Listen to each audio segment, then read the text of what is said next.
Diego Fernández de Ceballos es un abogado connotado que ha tenido también una trayectoria política. Es curioso, la dejó hace ya algunos años. Dijo que se retiraba y que se retiraba muchísimos años, por lo menos creo que 500 o 600 años se iba a retirar. Pero de alguna forma seguimos acudiendo a él por su colmillo político, por su conocimiento también legal y porque es un personaje que ha marcado la vida de nuestro país como parlamentario, como candidato también a la presidencia de la República.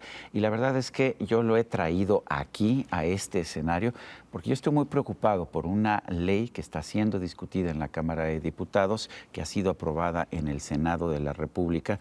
Tú conoces muy bien mis preocupaciones, Diego, pero a ver, me preocupa esta ley que ya fue aprobada el 10 de septiembre por el Senado, que lo que nos dice es lo siguiente: un contribuyente que no cumpla con sus obligaciones fiscales, si el faltante o si lo que se le atribuye es de más de 7.5 millones de pesos, en automático es un miembro del crimen organizado. No entran ahí quienes están en la economía informal, sino los que están registrados. Y ser miembro del crimen organizado significa que le congelan las cuentas bancarias para empezar, eso se lo hace la Unidad de Inteligencia Financiera, lo meten a la cárcel antes de juzgarlo y le confiscan sus bienes antes de juzgarlo y lo encarcelan con prisión preventiva oficiosa. ¿Se vale? Mira, en primer lugar, una precisión que tú me permitas. ¿De mi presentación? Sí. De la presentación. Sí. Por supuesto que me he retirado de los cargos públicos, claro, pero de la política no. Claro. Va conmigo y conmigo terminamos mi vida. Déjame decirte, en primer lugar hay que entender la necesidad, la urgencia del gobierno y de los gobiernos en general de enfrentar el problema de todo lo que toca a este mundo de las facturas falsas y de las evasiones. Pero nadie objeta a eso. No. Que ojalá que hagan mejor su trabajo, porque quienes sí pagamos impuestos queremos que hagan bien su trabajo. Es a lo que voy.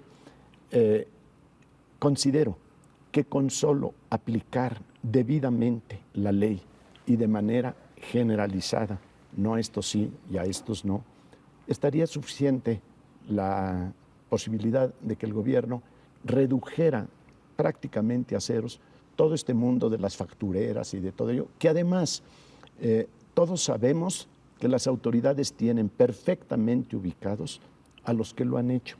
Claro. Está perfectamente conocido. Oye, tienen muy buenos sistemas en el SAT ahora.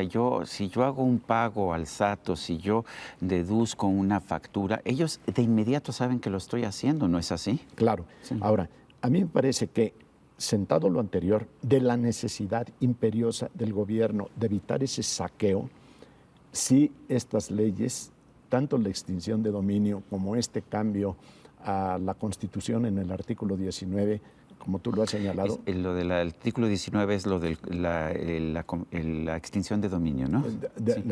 Sí, es para establecer la prisión preventiva oficiosa. Eso es, en estos casos. En estos casos. Sí. Eso rompe con el espíritu y el sentido del nuevo código en materia penal. Eso no abona a una impartición de justicia.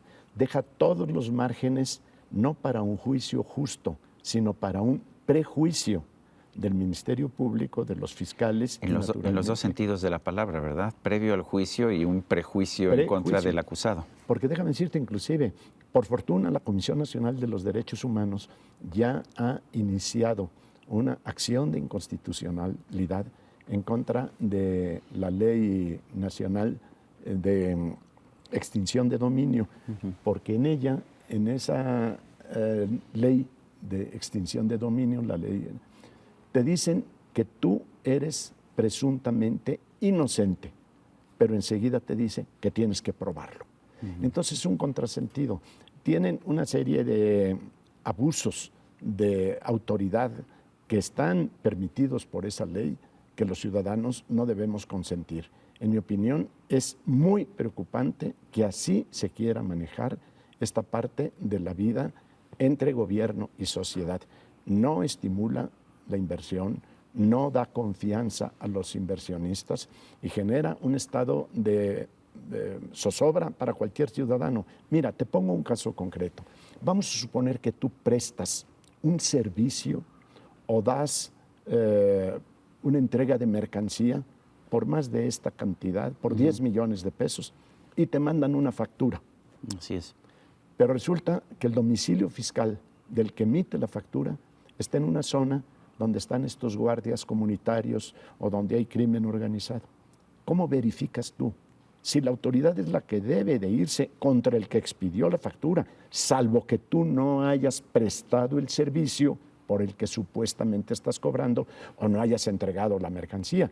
Es distinto que te sancionen a ti también por haber simulado una operación o porque tengan pruebas evidentes de que sabes que la factura es falsa y así la recibes, pero no presumir que tú lo sabes y por lo tanto se van contra ti penalmente, con toda esta gravedad de que por tratarse de delincuencia organizada tendrías que estar ese procedimiento privado de tu libertad.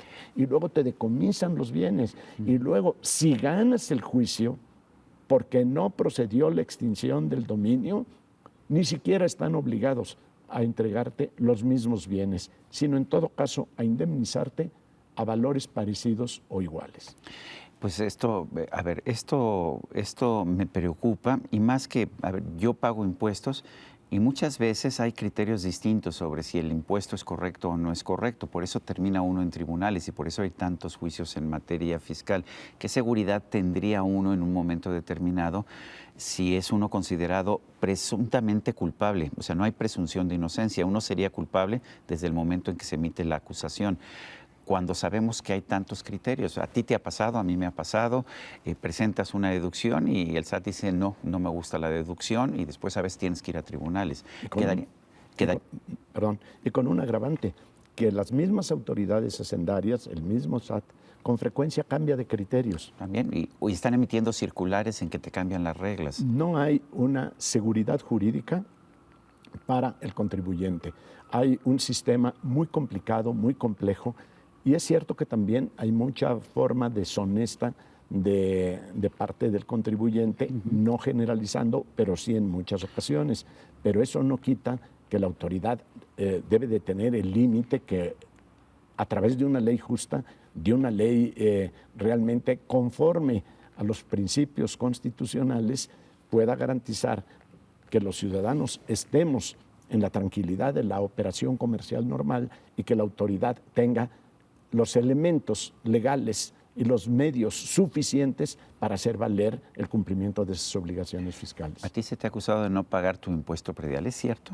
Mira, yo lo he venido diciendo a los medios de comunicación anoche con Azucena Oresti, que por supuesto voy a tener que dar testimonio y rendir información completa del caso.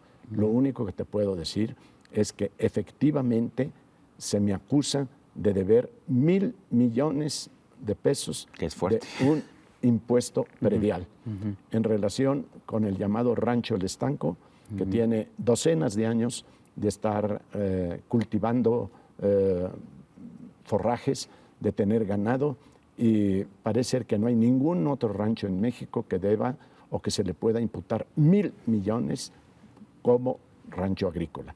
Aquí es un problema de interpretación que está haciendo la autoridad municipal en relación con un decreto que declaró zona urbana, un lugar que no es urbano, que no se presta ningún servicio al respecto, y hay mucho que voy a tener que decir sobre eso. Lo primero que te adelanto es que, por supuesto, estoy en pláticas con las autoridades precisamente para aclarar partidas, para que lo que sea legal y que si se debe, que lo pague el que lo deba, no necesariamente el que se lo imputan.